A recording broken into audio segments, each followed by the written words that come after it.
two ৰঞ্জিতাছ videos মোৰ মৰমৰ তৃতীয় শ্ৰেণীৰ ছাত্ৰ ছাত্ৰী আজি তোমালোকৰ ভিডিঅ' হ'ব তোমালোকৰ যোৱা বছৰৰ 6 মাহিলী পৰীক্ষাৰ প্ৰশ্ন কাকত 2024-25 বৰ্ষৰ অসমীয়া বিষয়ৰ প্ৰশ্ন কাকতত দিয়া আটাইবোৰ প্ৰশ্নৰ উত্তৰ আলোচনা কৰিম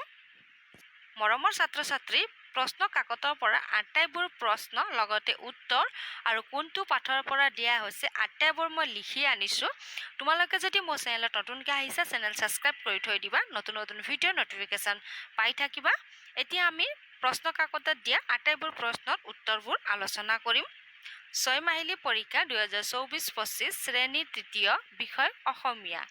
1 নং প্ৰশ্ন কাকতত দিয়া হৈছে একোটিকৈ বাক্যত উত্তৰ লিখা 10 নম্বৰ দিয়া হৈছে 10টা প্ৰশ্ন দিয়া হৈছে ক ফুলে নুফুলে বুলি কিয় কৈছিল উত্তৰ গৰুৱে আগ খোৱাৰ বাবে ফুলে নুফুলে বুলি কৈছিল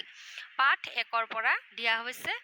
খ প্ৰশ্ন পিছৰ মঙ্গলবাৰত বাঘে পুৰোহিতৰ ঘৰলৈ কি লৈ আহিছিল পাঠ 2ৰ পৰা দিয়া হৈছে ফল মূল মিঠাই আদি লৈ আহিছিল তোমালোকে প্ৰশ্নৰ লগত মিলাই লিখিবলৈ হ'লে পিছৰ মঙ্গলবাৰত বাঘে পুৰোহিতৰ ঘৰলৈ ফল মূল মিঠাই আদি লৈ আহিছিল বুলি লিখিবা গ প্ৰশ্ন মাধৱদেৱে শংকৰদেৱক কি বুলি সম্বোধন কৰিছিল পাঠ 3 মাধৱদেৱে শংকৰদেৱক বাপ বুলি সম্বোধন কৰিছিল ঘ প্ৰশ্ন মোহনহঁতৰ গাঁওখন অনুপমহঁতৰ গাঁৱৰ পৰা কিমান দূৰৈত পাঠ 4 মোহনহঁতৰ গাঁওখন অনুপমহঁতৰ গাঁৱৰ পৰা 7 কিলোমিটাৰ মান দূৰৈত উঙ প্ৰশ্ন মহাপুৰুষ দুজনা তিথি কোন মাহত পৰে উত্তৰ ভাদ মাহত পৰে পাঠ 5 মই ইয়াত ধুনীয়াকৈ পাঠ দিয়ে দিছোঁ তোমালোকে কিতাপত মিলাই চাবা প্ৰশ্ন দিয়া হৈছে হাতীৰ পালটোৰ মুখিয়াল কোন পাঠ 6 গজানন্দ আছিল হাতীৰ পালটোৰ মুখিয়াল দ্বিতীয় প্ৰশ্ন ডেকা বন্ধু কেইজনে বিদেশলৈ ফুৰিবলৈ যাওঁতে ৰাতি ক'ত জিৰণি লৈছিল পাঠ 7 এজোপা বৰগছৰ তলত ৰাতি জিৰণি লৈছিল বৰ্গীয় প্ৰশ্ন বহল সাগৰ কেনেকৈ ভৰি যায় পাঠ 8 এটুপ এটুপ কৰি ডাবৰৰ পানী পৰি বহল সাগৰ ভৰি যায় ঝিয় প্ৰশ্ন থমাছ আলভা এডিছনৰ বিস্ময়কৰ আৱিষ্কাৰটো কি পাঠ 9 বৈদ্যুতিক বাল্ব নিয় প্ৰশ্ন মধুৰামে বজাৰৰ পৰা ঘৈণীয়েকলৈ কি আনিছিল পাঠ 10 এখন ধুনীয়া কপাহী চাদৰ আনিছিল 1 নঙত দিয়া আটাইবোৰ প্ৰশ্নৰ উত্তৰ আলোচনা কৰা হৈ গ'ল এতিয়া 2 নঙত দিয়া হৈছে প্ৰশ্নত দিয়া হৈছে প্ৰশ্ন কাকতত তলৰ প্ৰশ্নবোৰৰ উত্তৰ লিখা 8 নম্বৰ দিয়া হৈছে এটা প্ৰশ্ন উত্তৰত 2 নম্বৰ ঠিক আছে ক প্ৰশ্ন জুনৰ খং উঠা কথাটো তীখৰে কেনেদৰে দেখুৱাইছিল পাঠ 6 উত্তৰ জলাশয়ৰ পানীত জিলিকি থকা জুনৰ প্ৰতিছবিটো গজানন্দক দেখুৱাইছিল গজানন্দই নিজৰ ভুলৰ বাবে জুনৰ ওচৰত ক্ষমা খুজিবলৈ বুলি সুৰেৰে পানী স্পৰ্শ কৰাৰ লগে লগে পানীৰ ঢৌত জুনৰ প্ৰতিছবিটো নাচিবলৈ ধৰিলে এনেদৰে জুনৰ খং উঠা কথাটো তীখৰে দেখুৱাইছিল খত দিয়া হৈছে আলি আই লিগাঙত মিচিং ডেকা গাভৰুৱে পিন্ধা কাপোৰ দুযোৰৰ নাম কি কি পাঠ 4 আলি আই লিগাঙত মিচিং ডেকা গাভৰুৱে পিন্ধা কাপোৰ দুযোৰৰ নাম হ'ল বুলি লিখিবা মিবু গালুক আৰু ৰিবি গাছেং গ প্ৰশ্ন অনুপমে পুৰাং খাবলৈ কিয় থেৰগেৰ কৰিছিল পাঠ 4 আগতে নেদেখা খাদ্য বস্তুবোৰ দেখি অনুপমে পুৰাং খাবলৈ থেৰগেৰ কৰিছিল ঘ প্ৰশ্ন কি কাৰণে এডিছনক মেনলো পাৰ্কৰ যাদুকৰ বুলি কোৱা হৈছিল পাঠ 9 উত্তৰ এডিছনে মেনলো পাৰ্ক নামৰ ঠাই এখনত স্থায়ীভাৱে থাকিবলৈ লৈছিল আৰু তাতেই তেওঁৰ মাত কথা গ্ৰামফোনত ৰেকৰ্ড কৰি পাছত মানুহক বজাই শুনাইছিল মানুহে তেওঁৰ এই আশ্চৰ্যজনক আৱিষ্কাৰৰ বাবে তেওঁক মেনলো পাৰ্কৰ যাদুকৰ বুলি কোৱা হৈছিল ঠিক আছে এতিয়া 3 নং প্ৰশ্নত দিয়া হৈছে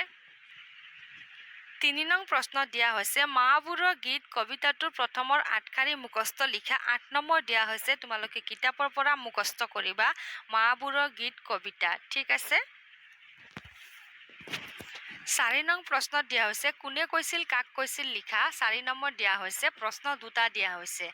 ক হ'ব বাৰু মই তোৰ বিয়াখন পাতি দিম কিন্তু আজি নহয় পাঠ 2 উক্ত কথাষাৰ পুৰোহিতে বাঘক কৈছিল পাঠ 2 পৰা দিয়া হৈছে ঠিক আছে খ প্ৰশ্ন মহাশয় মই জুনৰ দূত পাঠ 6 উক্ত কথাষাৰ তীখৰ নামৰ সহায় গজানন্দ নামৰ হাতীটোক কৈছিল 5 নং প্ৰশ্ন দিয়া হৈছে সঁচা নে মিছা লিখা 4 নম্বৰ দিয়া হৈছে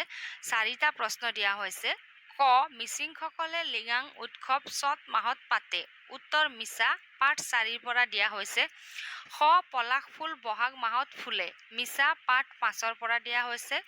থমাছ আলভা এডিসন 7 বছৰ বয়সত স্কুললৈ গৈছিল সঁচা পাঠ 9ৰ পৰা দিয়া হৈছে ঘ প্ৰশ্ন শংকৰদেৱৰ প্ৰধান শিষ্যগৰাকীৰ নাম সৰ্বজয় আতৈ আছিল পাঠ 3ৰ পৰা দিয়া হৈছে মিছা এতিয়া আলোচনা কৰিম 6 নম্বৰত দিয়া হৈছে অৰ্থ লিখা 5 নম্বৰ দিয়া হৈছে উত্তৰ পুৰোহিত যাজক পাঠ 2ৰ পৰা দিয়া হৈছে ব্যাকুল অতিশয় আকুল পাঠ 5 জলাশয় পুখুৰী অথবা বিল পাঠ 6 মিলাপ্ৰীতি সদ্ভাৱ পাঠ 7 ৰংচঙীয়া বিবিধ বৰণৰ পাঠ 4 পাঠ মই লিখিছো চোৱা তোমালোকে কিতাপত এবাৰ চাই ল'বা 7 নম্বৰ দিয়া হৈছে বাক্য ৰচনা কৰা 4 নম্বৰ দিয়া হৈছে বিজ্ঞানী থমাছ আলভা এডিসন এগৰাকী বিজ্ঞানী আছিল লাগতিয়াল সুকলমে কাম কৰিবলৈ লাগতিয়াল আহিলা পাতিৰ প্ৰয়োজন হয় লম্ফজম্ফ ভাওনাঘৰত মানুহজনে বৰকৈ লম্ফজম্ফ কৰিছে অসুখ তেওঁৰ পেটৰ অসুখ হৈছিল 8 নম্বৰ দিয়া হৈছে উদাহৰণত দেখুওৱাৰ দৰে বিপৰীত লিংগ বাচক শব্দ লিখা 4 নম্বৰ দিয়া হৈছে উদাহৰণত দিয়া হৈছে ৰজা ৰাণী ৰজাৰ বিপৰীত লিংগ ৰাণী বাঘ বাঘিনী ঘোঁৰা ঘুৰি মহা মাহী হৰিণা হৰিণী ঠিক আছে তোমালোকে লিখি ল'বা তোমালোকৰ কিতাপত আছে এইবিলাক কিতাপৰ পৰা মুখস্থ কৰিব পাৰিবা পৰীক্ষাত আহিব মুখস্থ কৰি থৈ দিবা 9 নং প্ৰশ্ন দিয়া হৈছে উদাহৰণত দেখুওৱাৰ দৰে বাকি কেইটা লিখা 4 নম্বৰ দিয়া হৈছে উদাহৰণ খৰি কাটে যিয়ে খৰি কটীয়া ছবি আঁকে যিয়ে চিত্ৰকাৰ দেউতাৰ সখীয়েক তাৱৈ গ যাৰ মূৰত চুলি নাই টপা ঘ এটা চকুৰে নেদেখে যিয়ে কণা এতিয়া 10 নং প্ৰশ্ন দিয়া হৈছে উদাহৰণত দেখুওৱাৰ দৰে বিপৰীত অৰ্থ বুজোৱা শব্দ লিখা 4 নম্বৰ দিয়া হৈছে উদাহৰণ দূৰ ওচৰ স্থায়ী অস্থায়ী মৰম ঘৃণা ধুনীয়া কুৎসিত ভদ্ৰ অভদ্ৰ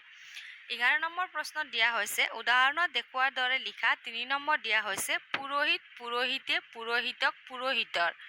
ৰজা ৰজাই ৰজাক ৰজাৰ কিতাপতে আছে তোমালোকে চাই ল'বা পাঠত আছে তোমালোকৰ তাৰে পাঠৰ পৰাই দিয়া হৈছে এতিয়া চোৱা দিয়া হৈছে 12 নঙত উদাহৰণত দেখুওৱাৰ দৰে একে অৰ্থ বুজোৱা শব্দ লিখা সমাৰ্থক শব্দ দিয়া হৈছে 5 নম্বৰ দিয়া হৈছে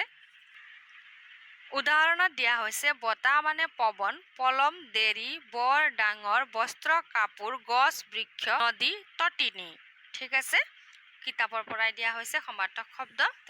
13 নং প্ৰশ্নত দিয়া হৈছে কাষৰ বাকচটোৰ পৰা উপযুক্ত শব্দবোৰ ব্যৱহাৰ কৰি খালী ঠাই পূৰ কৰা 4 নম্বৰ দিয়া হৈছে ক বেছিকৈ চিঞৰ বাখৰ নকৰিবা অইনে আমনি পাব চিঞৰ বাখৰ ইয়াত দিয়া হৈছে ইয়াত লিখিলো খ মহে কুনকুনাই ইয়াত দিয়া হৈছে কুনকুনাই গ আঞ্জাত দিবলৈ মা মছলা অলপ লাগিব মা মছলা ইয়াৰ পৰা লিখিলো ঘ এনেকৈ চিঞৰ বাখৰ কৰা উচিত নে অনুচিত ভাবি চাবা তোমালোকৰ পাঠৰ পৰাই দিয়া হৈছে তোমালোকৰ কিতাপৰ পাঠভিত্তিক প্ৰশ্নৰ পৰাই দিয়া হৈছে 14 নং প্ৰশ্ন দিয়া হৈছে উদাহৰণত দেখুওৱাৰ দৰে লিখা 3 নম্বৰ দিয়া হৈছে ইয়াত 4টা দিয়া হৈছিলে 4 নম্বৰ দিয়া হৈছিলে ঠিক আছে 13 নম্বৰত 4 নম্বৰ দিয়া হৈছে 4টা দিয়া হৈছিলে 14 নম্বৰত 3 নম্বৰ দিয়া হৈছে উদাহৰণত দেখুওৱাৰ দৰে লিখা উদাহৰণ টুচু পূজা চাহ জনগোষ্ঠীৰ চামাংকান কাৰ্বিসকলৰ ফাৰকান্তি ৰাভাসকলৰ বাথৌ পূজা বড়োসকলৰ 15 নং প্ৰশ্ন দিয়া হৈছে তলৰ সাথৰ দুটাৰ উত্তৰ লিখা 2 নম্বৰ দিয়া হৈছে ক মেকুৰী মাহী মোৰ নহয় মই মেকুৰী মৃগ ধৰিবলৈ বনত ফুৰু চেকুৰী মানে বাঘ ঠিক আছে কিতাপৰ পৰাই দিয়া হৈছে খ মাত আছে মানুহ নাই ঘৰ আছে দুৱাৰ নাই ৰেডিঅ' 16 নং প্ৰশ্ন দিয়া হৈছে তলত দিয়া দুটাৰ পৰা যিকোনো এটা বিষয় বাছি লৈ এখন ৰচনা লিখা 8 নম্বৰ দিয়া হৈছে গৰু বিহু কি তোমালোকক বিদ্যালয়ৰ ফালৰ পৰাও দিয়া হয় ৰচনা তো তোমালোকে যি ৰচনা দিয়া হয় সেইটো মুখস্থ কৰিবা এটো নহয় যে গৰু আৰু বিহুৱে আহিব তোমালোকক বিদ্যালয়ৰ ফালৰ পৰা যেতিয়া দিয়া হয় তেতিয়া তোমালোকে মুখস্থ কৰিবা এতিয়া আমি আলোচনা কৰিম এতিয়া দিয়া হৈছে দ্ৰুত পাঠৰ প্ৰশ্ন তোমালোকৰ সাধু কিতাপ আছে নহয় পঞ্চতন্ত্ৰ সাধু তাৰে পৰা প্ৰশ্ন দিয়া হৈছে 17 নং একোটিকৈ বাক্যত উত্তৰ লিখা 4 নম্বৰ দিয়া হৈছে ক হাবিৰ জন্তুবোৰে কাক দেখি ভয়ত পেপুৱা লাগিছিল উত্তৰ চন্দৰব নামৰ খিয়ালটোক দেখি ভয়ত পেপুৱা লাগিছিল খ গাধটোৰ নাম কি আছিল গাধটোৰ নাম লেৰেলা আছিল গ মাইকী কাউৰীজনীয়ে কলৈ আহাৰ বিচাৰি গৈছিল উত্তৰ ওচৰৰ গাঁওখনলৈ আহাৰ বিচাৰি গৈছিল ঘ মতা কাউৰীটোৱে খুটিয়াই অনা হাড়ডাল কাৰ আছিল ৰাজকুঁৱৰীৰ আছিল মৰমৰ ছাত্ৰ ছাত্ৰী তোমালোকৰ দ্ৰুত পাঠ পঞ্চতন্ত্ৰ সাধু কিতাপৰ সাধুৰ আটাইবোৰ সাধুৰ প্ৰশ্ন উত্তৰ আলোচনা কৰা ভিডিঅ' মোৰ চেনেলত আছে চোৱা নাই যদি চাই ল'ব পাৰিবা এতিয়া 18 নং প্ৰশ্নত দিয়া হৈছে কোনে কৈছিল কাক কৈছিল লিখা 6 নম্বৰ দিয়া হৈছে ক মহাৰাজ আমি কি কৰিব লাগে আদেশ কৰক উক্ত কথাষাৰ জন্তুবোৰে চন্দৰৱ নামৰ শিয়ালটোক কৈছিল খ গান গালেই গৃহস্থই তোমাৰ মাতটো শুনি খেদি আহিব গতিকে তুমি গান গোৱা উচিত নহ'ব উক্ত কথাষাৰ শিয়ালে গাধক কৈছিল তোমালোকে পঞ্চতন্ত্ৰ সাধু কিতাপত প্ৰশ্নৰ উত্তৰবোৰ মিলাই লৈ ল'বা ঠিক আছে ভিডিঅ' চাবা তাতে তোমালোকে পাবা প্ৰশ্নৰ উত্তৰ লগতে তোমালোকক বিদ্যালয়ৰ ফালৰ পৰা দিয়া প্ৰশ্ন উত্তৰৰ লগত মিলাই ল'বা দ্ৰুত পাঠৰ প্ৰশ্ন উত্তৰ আশা ৰাখিছোঁ মৰমৰ ছাত্ৰ ছাত্ৰী তোমালোকে আজিৰ ভিডিঅ' বুজি পাইছা বুলি নতুনকৈ আহিছা যদি চেনেল ছাবস্ক্ৰাইব কৰি থৈ দিবা নতুন নতুন ভিডিঅ' নটিফিকেশ্যন পোনপ্ৰথমতে পাবা আজিৰ কাৰণে ধন্যবাদ আকৌ লগ পাম নতুন ভিডিঅ'ত